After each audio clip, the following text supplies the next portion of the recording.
What's up? My name is Professor Marquise, aka Credit Life, and I appreciate you enrolling into Credit Life University. Today's lesson is credit cards for beginners.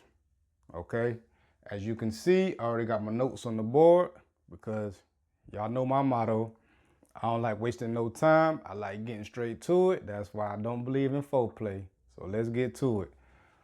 I also got my notes handy as well because I don't want to forget to mention anything, because if I do, I'm cheating y'all, and I don't like re-recording.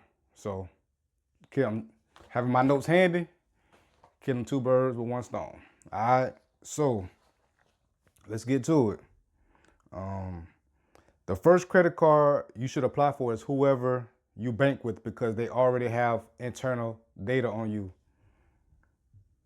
Now, if you haven't been responsible with that lender, you will need to rebuild your relationship with them or bank somewhere else. If you do decide to bank somewhere else, whatever you did negatively could still follow you, because lenders use something called check systems. Check systems has banking history on everyone. If it ain't nothing too crazy, you should be good. But if it is, you will need to fix that. If you don't have a relationship with a lender, I recommend researching your area, see who you like, and start a relationship with them. Some lenders like Chase have promotions where if you open a checking account with them and set up direct deposit for 90 days, they will give you $300. That's free money. That's a win-win in my book. Okay, so credit cards for beginners. The first card you want to look into is that Chase Freedom Unlimited. All right. Chase credit card should be the first cards you start your credit journey with, because they have a unspoken rule called the 524 rule.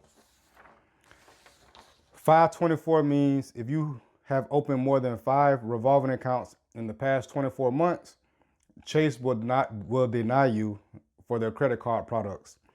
Now, there are ways around that, but I'm not going to get into all that. We're going to keep it simple. If you don't bank with the Chase, I recommend banking with them and starting a relationship, because they have some of the best products in the credit game.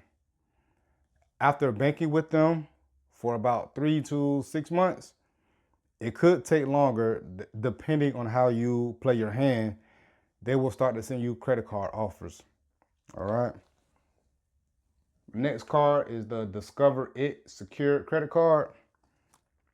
If you can spare $200 to $2,500, I recommend this card. With this card, you have to deposit money up front.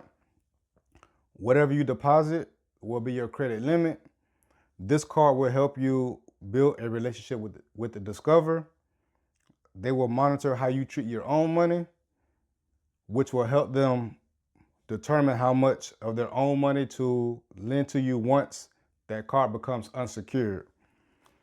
The Discover has said you can upgrade to an unsecured credit card after 6 consecutive on-time payments and 6 months of good status on all your credit accounts. That's it, 6. Next card, Navy Federal Cash Reward Secured. All right. Since this credit union is talked about so much, I had to mention it, because some of y'all would have been like, he didn't mention Navy Fed. He don't know what he talking about. All right. So you have to be a member to open up a checking account with Navy Fed and to get a credit card. All right. Just like I mentioned above, this card will help you build a relationship with Navy Fed. They will monitor how you treat your own money, which will help them determine how much of their money to lend to you once the card becomes unsecured. If you don't have 200 to, oh, did I skip that part? I did. My bad. So for, I don't know, where did it go? For the Navy Federal Cash Reward Secured, you need 200 to you could deposit $200 to $5,000. All right, and if you don't have $200 to $5,000 to spare, you can go to the Navy Federal Cash Rewards Card.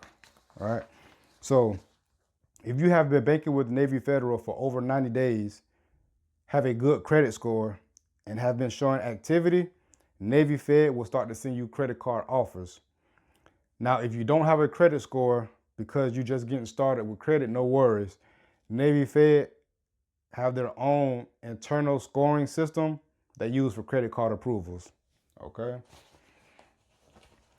Next card is the City Secured MasterCard. Now, I have been hearing negative things about this City card, but I'm going to mention it just so you know about it. If you can spare $200 to $2,500, I recommend that card because you want to be in the City family if you like to travel. All right. Next card is the Capital One Platinum Secured. I didn't want to mention Capital One because they do a credit pull on all 3 credit bureaus when you apply, but it's very easy to get a credit card with them. If you have $200 to $1,000, you can apply for that card. All right. If you don't have $200 to $1,000, you can apply for their Capital One Platinum MasterCard. All right.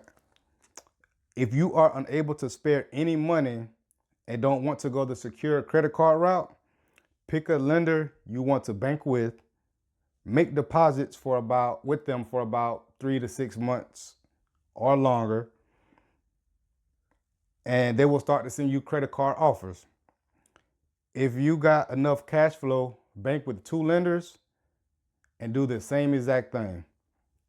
The credit cards are listed are not the end all be all, but they will get you going in the right direction. You only need 2 to 3 credit cards to get started. Remember, you don't want to get locked out by Chase. For the public service announcement, I did not list all 0% interest rate credit cards because if you want to use your personal credit cards for investments, but have used up all your 0% interest rate credit cards, you will have to start paying interest immediately. And trust me, you don't want to do that unless you Jermaine Dupri and money ain't a thing. If you still undecided on how to move and want help applying for personal credit cards, text PFC to 407-753-6099 or click the link in the description. If you like this video, click the thumbs up and hit the subscribe. Until next time, class dismissed.